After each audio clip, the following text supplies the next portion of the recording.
noches. Gracias por venir, donde nos juntamos a decir lo que nosotros pensamos, lo que todos nosotros pensamos, y a no prestar atención a lo que otros dicen que nosotros debemos pensar. Y en ese punto es donde entra Sandra Canosa, docente, comunicadora y militante de la Asamblea en Defensa de la Cuenca del Río Epuyén, quien, entre otras cosas, se ha dedicado a comunicar las acciones en defensa de esa cuenca justamente. ¿Cómo fue hacer eso? ¿Qué dificultades tuvieron para poder lograr un espacio en el diálogo de la sociedad? Mira, buenas noches a todos, gracias por estar acá. Alejandro, yo estoy como integrante de la Asamblea en Defensa de la Cuenca del Río Epuyén. Hace poquito hay mucha gente que está militando acá, están presentes, que están juntando firmas contra la Pan American para que se vaya de la meseta. Yo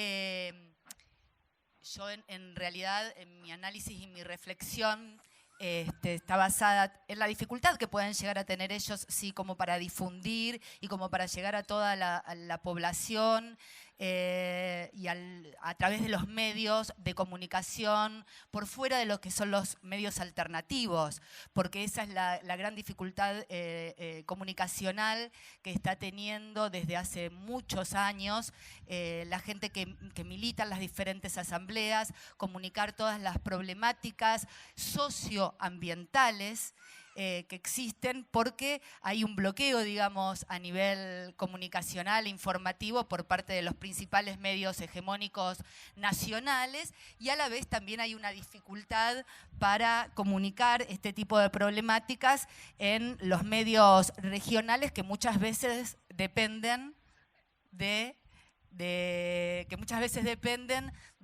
publicidades oficiales para poder sobrevivir, ¿no? Y poder mantenerse como medios regionales autónomos. Entonces se debe acudir, y por eso también la importancia de defender siempre la ley de medios, porque gracias a ella tenemos los medios de comunicación alternativos. En nuestra localidad tenemos Radio Fogón, tenemos FM Alas, que en el Bolsón fue a través de esa radio, desde donde yo empecé a aprender y a informarme de lo que pasaba ambientalmente en nuestra región, y no solamente en nuestra región, sino que empecé a entender y a ponerme en el lugar de lo que es la problemática ambiental, en qué lugar estamos, qué significa el no a la mina, por qué no a la mina. Yo llegué acá justamente en el año 2003 y a fines de 2002, cuando estaba en ebullición el tema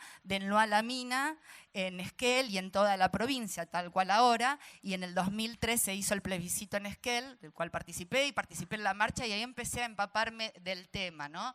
¿Qué significa? ¿Por qué se está en contra de la mina? ¿Alguien lo puede llegar a saber? No lo sabíamos en las grandes ciudades, en las urbes, porque estábamos ajenos a eso, y sin embargo había un poder corporativo muy grande que acá quería extraer todo de una provincia, dejar a los pueblos originarios afuera, y en el resto del país no nos entrábamos porque los medios de comunicación no lo abordaban.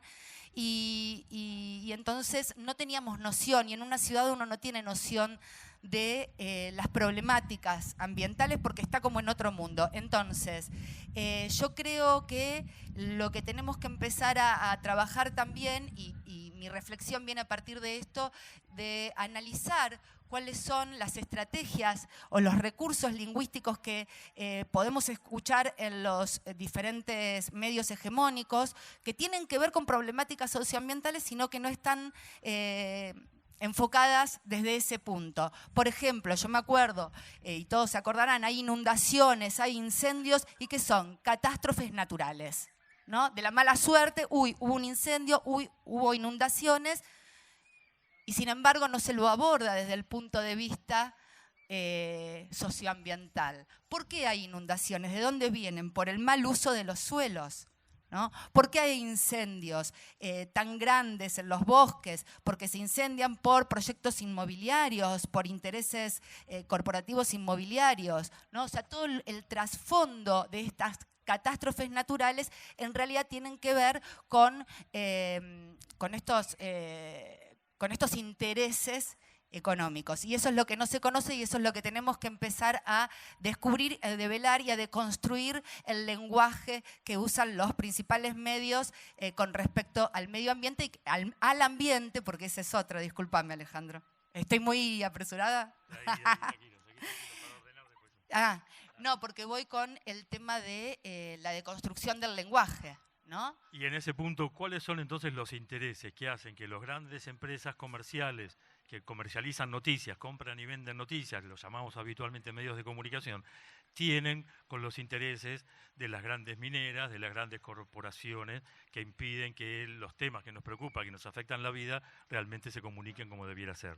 ¿Qué trama de intereses y relaciones hay ahí? Y hay toda una trama de intereses comerciales, seguramente, y que bancan a estos medios y a muchos periodistas.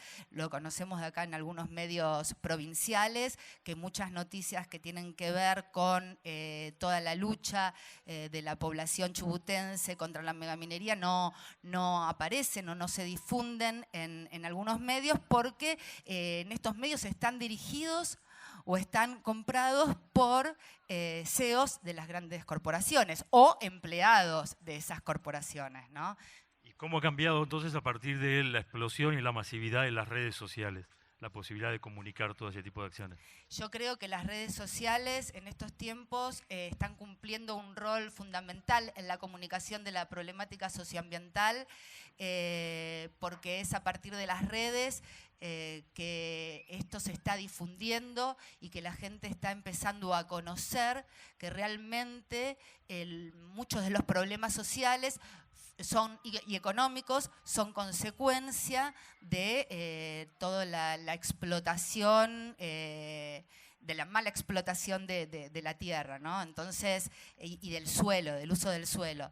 Entonces creo que las redes sociales sobre todo, y eso lo demostró el caso de Mendoza, yo creo que fue el pueblo en la calle y las redes los que posibilitaron que finalmente el gobierno tuviera que retroceder en su postura con respecto a la ley 7722 que pensaba suspenderla y tirarla abajo, ¿no? Y así lo planteaba y lo demostraba ayer Juan y Joffre, que fue uno de los oradores del conversatorio, el último, el que cerró ayer.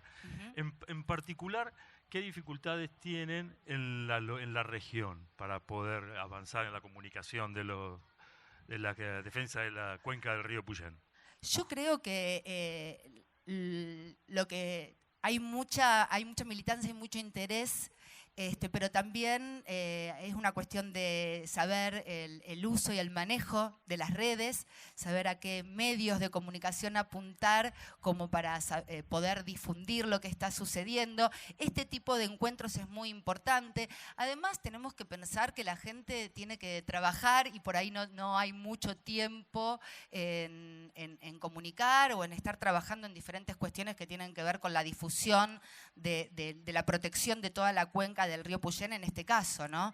Entonces, bueno, estos espacios son importantes y también es importante que la gente empiece a interesarse y a participar y a consultar, a participar dentro de la asamblea como para entre todos y ser más masivos, poder comunicarlo y poder encontrar una forma de que esto llegue a todos y poder defenderla siempre.